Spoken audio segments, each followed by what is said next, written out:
Dining table پر میرے سامنے بیٹھا وہ بڑی شرارت سے میری آنسو بھری آنکھوں میں دیکھ رہا تھا۔ ہاں، یہ تو وہی تھا میرا برسوں پرانا دشمن۔ میرے اور اس کے بیچ تو صرف اور صرف دشمنی کا ہی رستہ تھا۔ کیوں میں نے یہ بات فراموش کی؟ اس بات کی سزا تو مجھے ملنی ہی چاہیے تھی۔ دادی بھی میری مسلسل خاموشی سے پریشان سی ہو گئیں اور بولیں، صوفیہ، مجھے لگتا ہے تابی کی طبیعت ٹھیک نہیں ہے۔ دیکھو تو چہرہ کیسا اترا ہوا ہے۔ زندگی میں پہلی مرتبہ دادی نے میرے لیے فکر مندی کا اظہار کیا تھا۔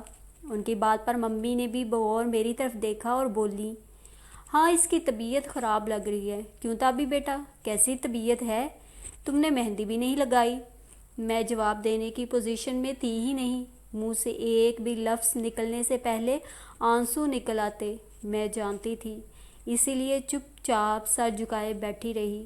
میری کیفیت دیکھتے ہوئے مما بولیں، ہاں، اس کی طبیعت ٹھیک نہیں۔ جاؤ تابی، تم کمرے میں جا کر آرام کرو۔ مما کی اجازت ملنے کی دیر تھی۔ میں فوراً اٹھ کھڑی ہوئی اور پھر کمرے میں آ کر دوبارہ رونے لگی۔ مریم کے ہاتھ میرے لیے کھانا بھجوایا گیا، جو میں نے کھائے بغیر واپس کر دیا۔ وہ سارا دن میں نے کچھ بھی کھائے بغیر روتے ہوئے گزار دیا۔ نتیجتاً اگلے دن بخار چڑھا کر بیٹھ گئی۔ مما ساری خفگی بلائے ٹھنڈے پانی کی پٹیاں میرے سر پر رکھنے لگیں۔ ڈاکٹر کو بلایا گیا۔ پورا گھر میرے کمرے میں جمع ہو گیا تھا۔ بخار کا زور ٹوٹا تو سب نے سکون کا سانس لیا۔ اس سے اگلے روز میری طبیعت کافی بہتر تھی۔ میں بیڈ پر بیٹھی میگزین پڑھ رہی تھی جب ہلکی سی دستک دے کر عمر اندر آ گیا اور اس کو دیکھ کر میں غصے سے پاگل ہونے لگی۔ کیسی طبیعت ہے اب تمہاری؟ بڑے میٹھے لہجے میں دریافت کیا جا رہا تھا۔ میں نے میگزین بند کر کے سائیڈ میں پٹخا اور بیڈ پر سے اٹھ کر کھڑی ہو گئی۔ وہ ابھی تک میرے جواب کا منتظر بڑی شرافت سے کھڑا تھا، مگر اس شرافت کے پیچھے چھپی خباثت کو میں اچھی طرح پہچان چکی تھی۔ میں اب زندگی بھر اسے ایک لفظ بھی بات نہیں کرنا چاہتی تھی، نہ لڑائی نہ جھگڑا، کچھ بھی نہیں۔ اسی لیے اسے یوں ہی کھڑا چھوڑ کر خود کمرے سے باہر نکل آئی اور مما کے کمرے میں جا کر لیٹ گئی۔ ذرا سا غور و فکر کیا تھا تو اپنے آپ پر بھی بہت غصہ آیا تھا کہ دوستوں کے الٹے سیدھے مشوروں پر عمل کرنے کی آخر مجھے ضرورت ہی کیا تھی۔ مما کی نظروں سے بھی گر گئی اور وہ باسٹرڈ سمجھ رہا ہوگا کہ میں اس کے عشق میں پاگل ہو گئی ہوں۔ اسے کیا پتا کہ یہ میری دوستوں کی پڑھائی ہوئی پٹیاں تھیں۔ عید کی چھٹیوں کے بعد کالج کھل گیا تھا، مگر میرا جانے کو دل ہی نہیں چاہ رہا تھا۔ اس روز میں سیڑھیاں چڑھتی ہوئی اوپر آئی تو وہ سامنے اسٹڈی سے نکلتا نظر آیا۔ میں اسے نظر انداز کر کے سائڈ سے ہو کر گزرنے لگی۔ آج کل میرا اس سے اتفاقاً ہی آمنا سامنا ہوتا تھا۔ دوپہر اور رات کا کھانا میں بھوکا شور مچا کر سب سے پہلے کھا لیتی تھی اور پھر فوراً ہی کبھی سونے کا اور کبھی پڑھنے کا بہانہ کر کے کمرے میں بند ہو جاتی تھی۔ مجھے خاموشی سے گزرتا دیکھ کر وہ میرے سامنے پھیل کر کھڑا ہو گیا تو مجھے رک جانا پڑا۔ کیا بات ہے، آج کل تم پڑھنے نہیں آ رہی؟ وہ یوں بول رہا تھا جیسے ہمارے بیچ کچھ ہوا ہی نہ ہو۔ میں اس کی بات کا کوئی بھی جواب دیے بنا واپس سیڑھیوں کی طرف جانے لگی تو اس نے میرا ہاتھ پکڑ کر روک لیا۔ تمہیں تکلیف کیا ہے؟ میری بات کا جواب دے کر جاؤ۔ میں نے اس کے ہاتھ سے اپنا ہاتھ آزاد کرانے کی کوشش کی، مگر جب کامیابی نہ ہوئی تو چیخ کر دادی کو آواز دینے لگی، دادی جلدی آئیں۔ میرے چیخنے پر بے اختیار منہ کھلا کر اس نے فوراً ہی میرا ہاتھ چھوڑ دیا تھا اور میں اس پر نظر ڈالے بغیر اپنے کمرے میں داخل ہو گئی تھی۔ اس واقعے کے بعد سے اس نے بھی پھر دوبارہ مجھ سے بات کرنے کی کوشش نہیں کی تھی۔ ان دنوں ڈیڈی اسے پڑھنے کے لیے امریکہ بھیجنے کی تیاری کر رہے تھے، اس لیے وہ بھی گھر پر کم ہی ٹکتا تھا۔ اس واقعے کو کم و بیش مہینہ بھر ہونے کو آیا تھا۔ میں باوجود مما کے کہنے کے کالج نہیں جا رہی تھی۔ مما نے اس دن کے بعد سے دوبارہ مجھے کچھ نہ کہا تھا، نہ صفائی مانگی تھی، نہ برا بھلا کہا تھا، بلکہ اس سارے قصے کو ایک طرح سے انہوں نے نظر انداز کرنے کی کوشش کی تھی، مگر میں اپنی انسلٹ نظر انداز نہیں کر سکتی تھی، کبھی نہیں۔ میری فرینڈز کے فون آتے، میں بات کرنے سے انکار کر دیتی۔ پتہ نہیں باقی سب کو میرے کالج نہ جانے کی مما نے کیا وجہ بتائی تھی کہ کسی نے بھی مجھ سے کچھ نہ پوچھا تھا۔ جتنی دیر وہ گھر پر نہ ہوتا میں سب کے ساتھ رہتی، اور جیسے ہی وہ آتا میں کسی بھی بہانے سے اپنے کمرے میں بند ہو جاتی۔ پھر اس مشقت سے بھی میری جان چھوٹ گئی اور وہ امریکہ چلا گیا۔ جس روز وہ جا رہا تھا گھر میں خوب رونا دھونا مچا تھا۔ مما، ممی اور دادی تینوں ہی خوب زور و شور سے رو رہی تھیں۔ میں نے مما کو پہلے ہی کہہ دیا تھا کہ میں اسے چھوڑنے ایئرپورٹ نہیں جاؤں گی۔ دادی اور میرے علاوہ باقی سب لوگ اسے سی آف کرنے ایئرپورٹ گئے تھے۔ میں اسے خدا حافظ کہنے کی بھی روادار نہ تھی، اسی لیے جس وقت وہ لوگ جانے کے لیے نکل رہے تھے میں نہانے گھس گئی تھی، اور جب یہ اطمینان ہو گیا کہ وہ لوگ جا چکے ہیں اس وقت باتھ روم سے باہر نکلی تھی۔ اس کے جانے پر میں نے سکون کا سانس لیا تھا۔ میں اب اس کی منحوس صورت زندگی بھر نہیں دیکھنا چاہتی تھی۔ اس کے جانے کے بعد دادی بے حد اداس رہنے لگی تھیں۔ اٹھتے بیٹھتے اسی کا ذکر لے کر بیٹھ جاتی۔ اگر انہیں پتہ چل جاتا کہ میں ان کے لاڈلے کے جانے پر جشن منا رہی ہوں تو وہ مجھے کچا چبا جاتی۔ میرے امتحانوں میں صرف 3 مہینے رہ گئے تھے اور میری کوئی تیاری نہ تھی۔ سارا سال تو ہم لوگوں نے کھیل تماشوں میں گزار دیا تھا۔ مما نے مجھے کالج جانے کے لیے مجبور کیا تو میں بالآخر مان گئی۔ کالج میں وہ لوگ والہانہ انداز میں میری طرف بڑھی تھیں، مگر میں نے کسی سے بھی بات نہ کی تھی۔ میری بے رخی پر وہ لوگ چپ سی ہو گئی تھیں۔ میں بڑی توجہ اور لگن سے پڑھائی کرنے لگی تھی۔ میں نہیں چاہتی تھی کہ مما کو مجھ سے اب کبھی کوئی شکایت ہو۔ مجھے ان کی نظروں میں سرخ رو ہونا تھا اور اپنا اعتبار بحال کروانا تھا، اس لیے میں دن رات ایک کر کے پڑھ رہی تھی، یہاں تک کہ کبھی کبھار مما ہی مجھے ٹوک دیتی تھیں، تابی بیٹا تھوڑی دیر سو جاؤ، یا تابی تھوڑا آرام کر لو، کب سے پڑھ رہی ہو۔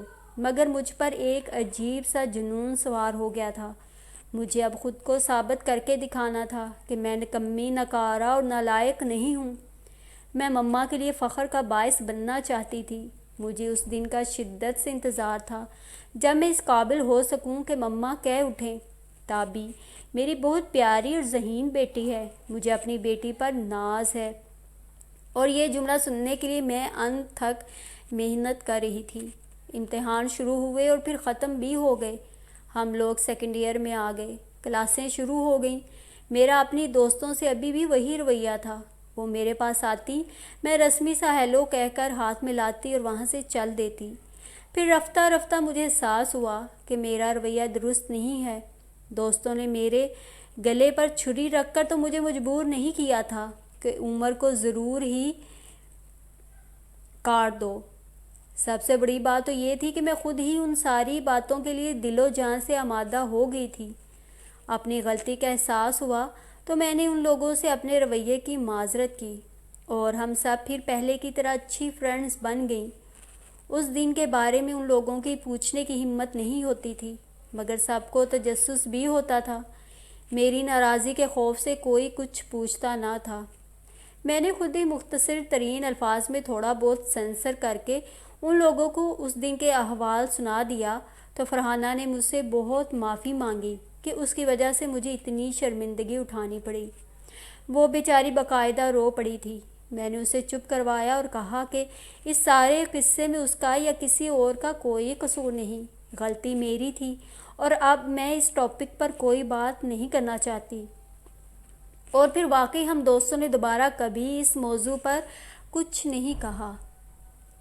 انٹر کے امتحان کے فوراً بعد فرحانہ کی شادی ہو رہی تھی۔ میں تو مما کے خوف سے شادی میں شرکت نہ کر سکی، مگر باقی تینوں شادی میں گئی تھیں۔ پھر اس کے بعد ہمارا اس سے کبھی کوئی رابطہ نہ ہوا۔ 3rd ایئر میں ایڈمیشن کا وقت آیا تو مما نے پہلی مرتبہ مجھ سے میری پسند کے مضامین اختیار کرنے کے لیے کہا، مگر میں نے انکار کر دیا۔ مجھے اب ضد سی ہو گئی تھی کہ سائنس ہی پڑھنی ہے اور اسی میں خود کو ثابت کر کے دکھانا ہے۔ لبنہ اور وردہ نے تو سائنس پڑھنے کے نام پر کان پکڑ کر توبہ کی تھی اور ہمارے ہی کالج میں BA میں داخلہ لے لیا تھا، جبکہ میں نے اور ارم نے یونیورسٹی میں ایڈمیشن لے لیا تھا۔ ارم بھی BA آنرز کر رہی تھی، صرف میں مستقل مزاجی سے اپنے محاذ پر ڈٹی ہوئی تھی۔ وقت بڑی سبک رفتاری سے گزر رہا تھا۔ لبنہ اور وردہ کی BA کرتے ہی آگے پیچھے شادیاں ہو گئیں، جن میں نے اور ارم نے بھرپور شرکت کی تھی۔ لبنہ اپنے شوہر کے ساتھ کینیڈا چلی گئی تھی، جبکہ وردہ یہیں کراچی میں تھی اور کبھی کبھار ہی اس سے فون پر بات ہو پاتی تھی۔ پھر ابھی کچھ عرصہ پہلے ہی ارم MA انگلش اور میں MSc میتھمیٹکس کر کے فارغ ہوئی تھی۔ جس روز یونیورسٹی کا آخری دن تھا، اس دن ارم کے گھر اس کے کلاس فیلو شہباز چودھری کی والدہ اپنے بیٹے کا رشتہ لے کر چلی آئیں، اور ارم حیران رہ گئی کہ میری تو اس سے بحیثیت کلاس فیلو بھی کبھی بات چیت نہ ہوئی تھی۔ منگنی کے بعد پتہ چلا کہ موصوف یونیورسٹی کے پورے 4 سال ارم کے عشق میں مبتلا رہے ہیں، اور یوں ارم کا وہ شکوہ بھی دور ہو گیا تھا کہ میں کسی کو نظر کیوں نہیں آتی۔ 2 مہینے بعد اس کی شادی ہونے والی تھی، اور آج کل وہ اپنی شادی کی تیاریوں میں مصروف تھی۔ رہ گئی میں، تو ان 6 سالوں میں بہت بدل گئی تھی۔ مما اور دادی، جن کو ہمیشہ مجھ سے شکایتیں رہی تھیں، اب مجھ سے بہت خوش تھیں۔ مما خوش تھیں کہ ان کی بیٹی نے ان کا نام نہیں ڈبویا اور کچھ پڑھ لکھ کر آخر کار دکھا ہی دیا، اور دادی یوں خوش تھیں کہ اب میں ان کی پسند کے سانچے میں ڈل گئی تھی۔ بہت سوگڑ اور گھرداری کی شوقین، یہ گھرداری اور کھانا پکانے کا شوق بھی اچانک ہی میرے اندر پیدا ہو گیا تھا، اور وہ تمام احباب جو میرے مستقبل سے مایوس اور نا امید رہا کرتے تھے، اب مجھ سے بہت خوش تھے۔ پاکستانی، انڈین، چائنیز اور اٹالین کھانے بنانے تو میں نے ممی سے سیکھ لیے تھے، اور اب فراغت کے ان دنوں میں بیکنگ اور فلاور ارینجمنٹ کے کورسز رنگون والا سے کر رہی تھی۔ فاطمہ، چاول تابی سے دم دلوانا، اس کے ہاتھ سے چاول بیٹھتا نہیں۔ دادی ممی سے کہتی یا پاپا مما سے کہتے، تم رہنے دو، کوفتے تابی بنائے گی۔ پاپا تو میرے علاوہ اب کسی اور کے ہاتھ کی بنی چائے پینا بھی پسند نہیں کرتے تھے۔ پاپا اور ڈیڈی کا مشترکہ خیال تھا کہ تمام خواتین بشمول دادی کو کچن سے ریٹائرمنٹ لے لینی چاہیے۔ اپنے لیے ایسے کمنٹس مجھے بہت خوش کرتے تھے، اور میں اور زیادہ لگن سے نئی چیزیں بنا کر سب کو کھلایا کرتی اور خوب داد وصول کرتی۔ آج کل کچن مکمل طور پر میرے کنٹرول میں تھا۔ عمر ان 6 سالوں میں کبھی پاکستان نہیں آیا تھا۔ ہر سال چھٹیوں میں وہ اپنے دوستوں کے ساتھ کہیں نہ کہیں گھومنے چلا جاتا تھا، اور میں سکون کا سانس لیتی تھی۔ ڈیڈی اور مما خود ہی سال میں 1 مرتبہ جا کر اس سے مل آتے تھے۔ ایک مرتبہ دادی بھی ان کے ساتھ جا کر لاڈلے پوتے کا دیدار کر آئی تھیں۔ 6 سال وہ یہاں سے دور رہا تھا، مگر گھر والوں کے دلوں سے وہ کبھی دور نہ ہوا تھا۔ دادی آج بھی اس سے ویسا ہی عشق کرتی تھیں، بس لاڈلے پوتے کی ضد کے آگے مجبور ہو گئی تھیں، جو ان برسوں میں بزنس ایڈمنسٹریشن اور انفارمیشن ٹیکنالوجی میں پتہ نہیں کون سی ڈگریز لے کر اپنی قابلیت میں مزید اضافہ کر چکا تھا۔ ان کا بس چلتا تو اسے اپنے سے کبھی دور نہ جانے دیتی۔ ان 6 سالوں میں شاید اس نے 6 مرتبہ ہی یہاں فون کیا ہو۔ وجہ یہ تھی کہ اسے موقع ہی نہیں دیا جاتا تھا۔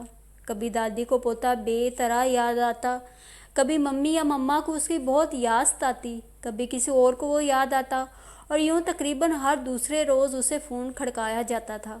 کبھی اگر اتفاق سے اس کا فون آیا بھی تو خدا کا کرنا ایسا ہوا کہ میں نے فون ریسیو نہیں کیا۔ میں کرنا بھی نہیں چاہتی تھی۔ یہاں سے کسی فنکشن کی یا کسی اور موقع کی تصاویر اسے بھیجی جاتی تو میں سب کی نظر بچا کر وہ تصویریں نکال لیتی جن میں بھی ہوتی۔ میں نہیں چاہتی تھی کہ وہ یہ سمجھے میں نے اپنی تصویریں جان کر بھیجی ہیں۔ مجھے اس کی ذہنیت کا اچھی طرح اندازہ تھا۔ ان گزرے برسوں میں کافی میچور ہو گئی تھی۔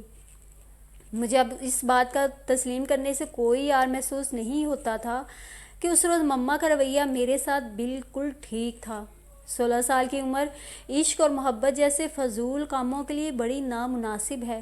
مگر اپنی تمام تر سمجھداری کے باوجود میں اسے معاف کرنے کے لیے ہرگز بھی تیار نہ تھی۔ اس کے لیے میرے دل میں آج بھی نفرت تھی، بے حد اور بے اندازہ۔ میں اس کی طرف سے اپنا دل صاف کر ہی نہیں سکتی تھی۔ میری زندگی میں وہ وقت کبھی نہیں آ سکتا تھا جب میں اسے ہاتھ ملاؤں اور پچھلی تمام باتیں بھول جاؤں۔ اس کی پڑھائی تو 4-5 مہینے ہوئے ختم ہو چکی تھی، مگر وہ سب کے بے حد اصرار کے باوجود بھی آنے میں ٹال مٹول کر رہا تھا۔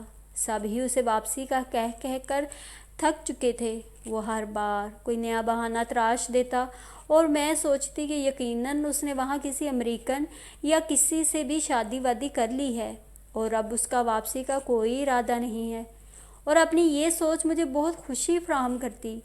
دادی جو پوتے کے سر پر صحرا دیکھنے کی آرزو میں دن گن گن کر گزار رہی ہیں، اس کی شادی کا سنیں گی تو اسے کبھی معاف نہیں کریں گی۔ اپنی تمام تر میچورٹی کے باوجود میں آج بھی اسے سب کی نظروں سے گرتا ہوا دیکھنا چاہتی تھی۔ بتایا نا، میں بڑی کینہ پرور اور منتقم مزاج ہوں، مگر وہ ایک مرتبہ پھر میرے تمام اندازوں کو غلط ثابت کرتا ہوا واپس آ گیا تھا، وہ بھی بالکل اچانک۔ اس کے بارے میں سوچتے سوچتے شاید میری آنکھ لگ گئی تھی۔ مریم کی تیز آواز میری سماعتوں سے ٹکرائی تو میں ہڑبڑا کر اٹھ بیٹھی۔ آپی، کھانا لگ گیا ہے، جلدی سے نیچے آ جائیں۔ وہ میرے گھورنے کی پرواہ کیے بغیر بڑے آرام سے چیختی چلاتی واپس چلی گئی تو میں بیڈ پر سے اتر گئی اور خود کو اس کا سامنا کرنے کے لیے تیار کرنے لگی۔ اس کے آنے کا سن کر موڈ ایسا خراب ہوا تھا کہ کپڑے بدلے بغیر ایسے ہی لیٹ گئی تھی۔ خود میں اس کا سامنا کرنے کی ہمت پیدا کرتے ہوئے جلدی جلدی منہ ہاتھ دھو کر بالوں میں برش چلایا اور دوپٹہ ٹھیک کرتی ہوئی سیڑھیاں اترتی ڈرائنگ روم میں داخل ہوئی۔ میز کے گرد گھر کے تمام افراد ہی کرسیاں سنبھالے بیٹھے تھے۔ ماحول بڑا خوشی سے بھرپور محسوس ہو رہا تھا۔ سب ہی کچھ نہ کچھ بول رہے تھے۔ مجھے آتا کسی نے بھی نہیں دیکھا تھا۔ میں خاموشی سے آگے بڑھی اور اپنی کرسی پر بیٹھتے ہوئے بطور خاص کسی کا بھی نام لیے بغیر سلام کیا۔ وہ جو دادی سے کچھ کہہ رہا تھا ایک دم میری طرف متوجہ ہوا اور سلام کا جواب فوراً یوں دیا جیسے میں نے خاص طور پر اسے ہی سلام کیا تھا۔ میری طرف بڑے غور سے دیکھتا ہوا کہنے لگا، کیسی ہو تابی؟ میں نے بڑی سرسری سی نظروں سے اس کی طرف دیکھا اور بولی، ٹھیک ہوں، آپ کیسے ہیں؟ لہجہ بڑا فارمل سا رکھنے کی میں نے پوری کوشش کی تھی۔ ایک لمحے کو وہ شاید میرے آپ پر حیران ہوا اور پھر فوراً ہی اپنی حیرانی چھپا کر بولا، ٹھیک ہوں میں بھی۔ پھر اس کے بعد ہمارے درمیان کوئی اور بات نہ ہوئی۔ میں نے تو اس سرسری سی نظر کے بعد اس کی طرف دوبارہ دیکھا بھی نہیں تھا۔ کھانے کے بعد سب لوگ لاؤنج میں ہی آ کر بیٹھ گئے۔ اسے اپنے درمیان بٹھائے ہر کوئی اس سے کچھ نہ کچھ بات کر رہا تھا۔ اس میں کوئی شک نہیں کہ وہ محبتوں کے معاملے میں بڑا خوش قسمت تھا۔ وہ ان لوگوں میں سے تھا جنہیں سب چاہتے ہیں، وہ چاہے جاتے ہیں بے حد اور بے حساب۔ گھر میں یکدم جیسے رونق سی ہو گئی تھی۔ میں سب کے چہروں پر پھیلی خوشیوں کے رنگ دیکھ رہی تھی۔ میں نہیں چاہتی تھی کہ دوبارہ کسی بھی قسم کی خوش فہمی کا وہ شکار ہو۔ اس لیے سب لوگوں کے ساتھ میں بھی لاؤنج میں بیٹھی ہوئی تھی۔ کسی کو خاص طور پر نظر انداز کرنے کا مطلب ہوتا ہے کہ ہم در پردہ اسے بہت اہمیت دیتے ہیں، اور میں اسے بتانا چاہتی تھی کہ وہ میرے لیے ہرگز بھی اہم نہیں ہے۔ وہ بس میرے لیے ایک عام سا آدمی ہے جس سے میں اخلاقاً 2-4 باتیں کر سکتی ہوں، مگر جس کی میرے لیے قطعاً کوئی اہمیت نہیں ہے۔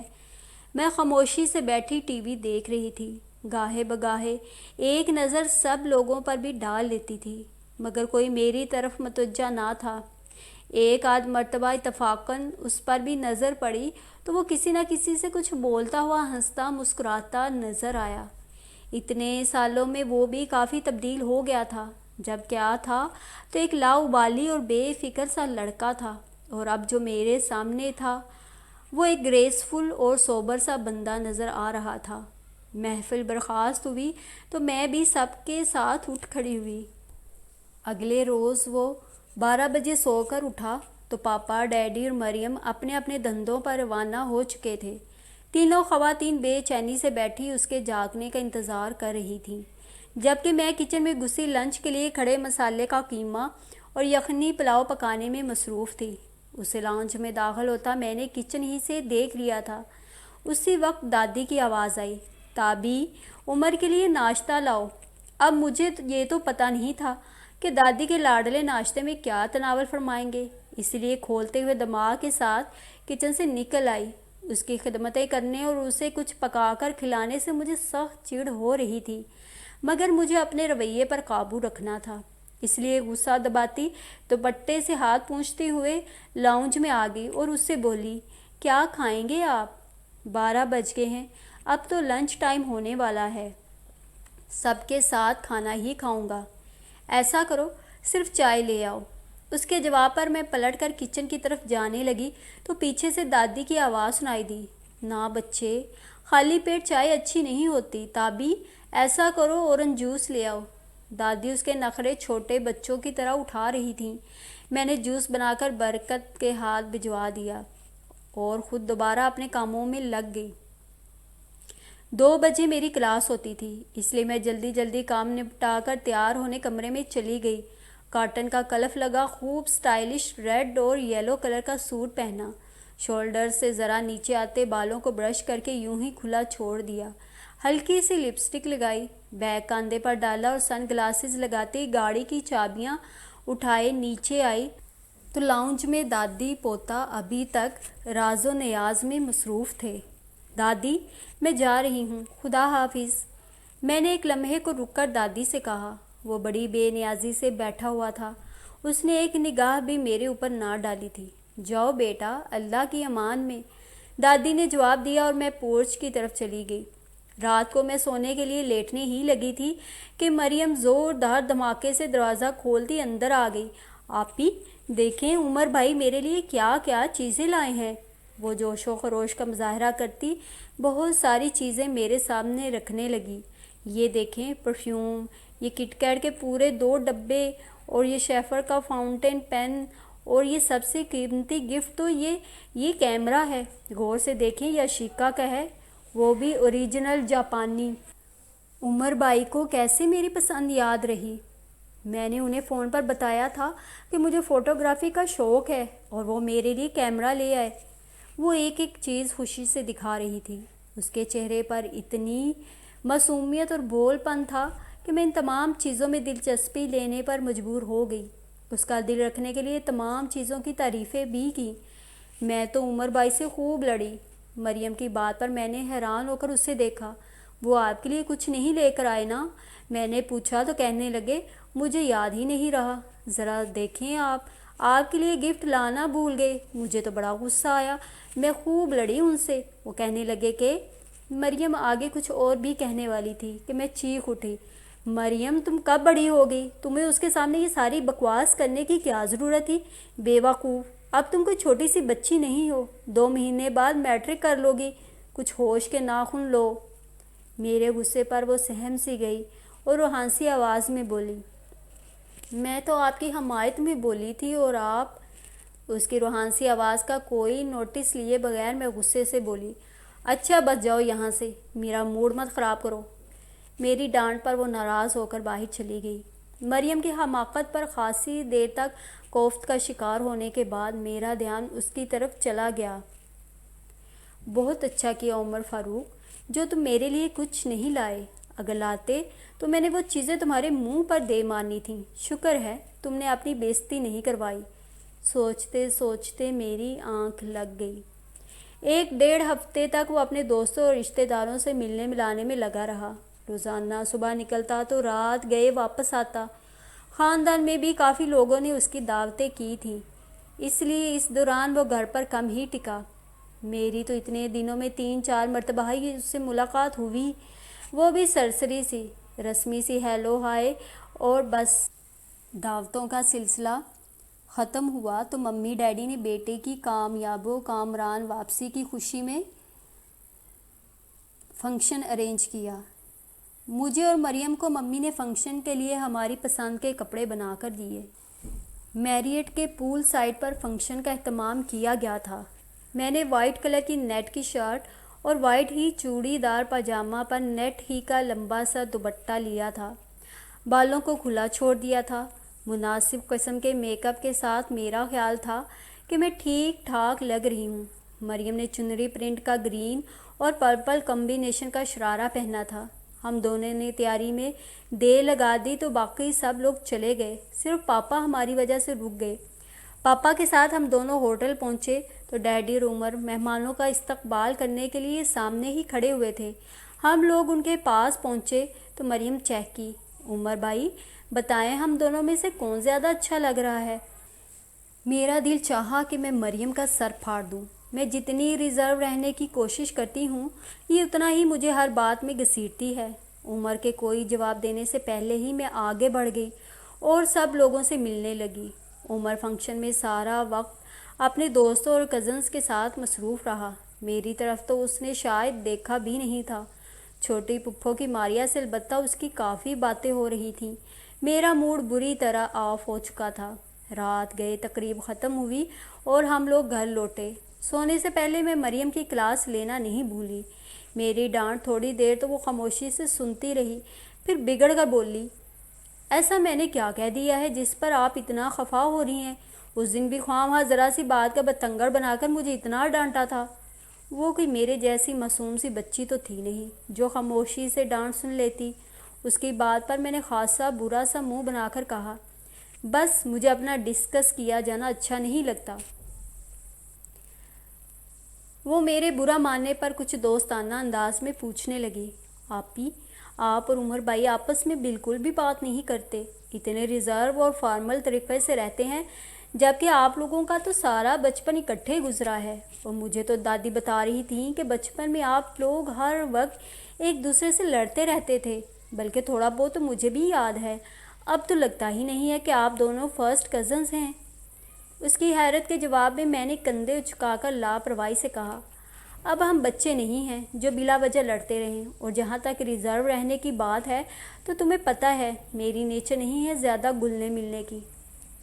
پتہ نہیں مریم کی طرح اس بات کو کسی اور نے بھی محسوس کیا تھا یا نہیں، مگر کسی نے مجھ سے کچھ کہا نہیں تھا۔ رات کے کھانے کے بعد میں کچن میں سمیٹا سماٹی میں مصروف تھی جب مریم میرے پاس آئی اور بولی، آپی عمر بھائی ہم دونوں کو آئس کریم کھلانے کے لیے لے جا رہے ہیں، جلدی سے تیار ہو جائیں۔ اس کی گرم جوشی کے جواب میں فریزر میں منہ ڈالے ہی بولی، تم چلی جاؤ میرا موڈ نہیں ہے۔ کیا ہے آپی چلیں نا، اتنا مزہ آئے گا، آپ تو بالکل ہی ڈل اور بور ہو گئی ہیں۔ وہ میری منت کرنے لگی تو میں پیار سے سمجھانے والے انداز میں بولی، مریم جان تم چلی جاؤ سویٹ ہارٹ، مجھے ابھی کچن میں بہت دیر لگے گی اور پھر میں نے عشاء کی نماز بھی نہیں پڑھی۔ میری معصوم بہن اسے میرے بغیر کوئی تفریح کرنا اچھا نہیں لگ رہا تھا۔ اسے جو جواب دے کر میں نے فریزر بند کیا اور دھلے ہوئے برتن خشک کرنے لگی۔ اس وقت عمر کچن کے دروازے کے پاس آ کر مریم سے بولا، چلے مریم؟ مجھے مکمل طور پر نظر انداز کیے وہ بڑی محبت سے مریم سے مخاطب تھا، بھاڑ میں جاؤ، یہاں تمہارے ساتھ جانے کے لیے مر کون رہا ہے؟ اس کی بے نیازی پر اپنی انسلٹ محسوس کرتے ہوئے میں نے دل ہی دل میں اسے 2-4 گالیوں سے نوازا۔ میرے انکار پر مایوس ہوتی مریم عمر کے ساتھ چلی گئی۔ کچن سے فارغ ہو کر میں نے عشاء کی نماز پڑھی اور پھر دادی کے کمرے میں آ گئی۔ روز رات کو میں ان کے پیروں پر تیل کی مالش کرتی تھی۔ میرے اور دادی کے درمیان موجود تمام اختلافات اب دور ہو چکے تھے۔ اب میں بھی دادی کی پسندیدہ بن چکی تھی۔ میں تیل مل رہی تھی جب ممی بھی وہیں آ کر بیٹھ گئیں۔ ہم تینوں بیٹھے بڑی مزیدار باتیں کر رہے تھے جب عمر اور مریم اندر داخل ہوئے۔ وہ ابھی واپس آئے تھے۔ مریم نے میرے ہاتھ میں آئس کریم کا لیٹر پیک پکڑایا۔ میں نے لے کر لاپرواہی سے سائیڈ میں رکھ دیا اور دوبارہ دادی کی طرف متوجہ ہو گئی۔ مریم بھی دادی کے بیڈ پر چڑھ کر بیٹھ گئی جبکہ عمر سامنے صوفے پر براجمان ہو گیا۔ کھا لو پگھل جائے گی، دادی نے مجھے ٹوکا۔ دادی میں برش کر چکی ہوں، کل کھاؤں گی، میں نے بڑی بے توجہی سے جواب دیا۔ اس کمینے کا لایا ہوا تو میں آب حیات بھی نہ پیوں، میں نے خود سے کہا۔ میں بددستور دادی کے پیر دبانے میں مصروف تھی۔ آخر اسے بھی تو پتہ چلنا چاہیے کہ اب میرے اور دادی کے سفارتی تعلقات مستحکم ہو چکے ہیں۔ دادی، اب ہمارے گھر میں شادی ہونی چاہیے۔ مجھے اتنا شوق ہے کہ ہمارے گھر میں مایوں مہندی ہو، میں ڈھول بجاؤں اور لڈی ڈالوں۔ بس آپ ایسا کریں، عمر بھائی کی شادی کر دیں۔ بھابھی آئیں گی تو گھر میں کتنی رونق ہو جائے گی۔ مریم دادی سے مخاطب ہوئی تو میرا دل جل کر خاک ہو گیا۔ مجھے اپنی بہن کا اس سے اتنا التفات ایک آنکھ نہیں بھا رہا تھا۔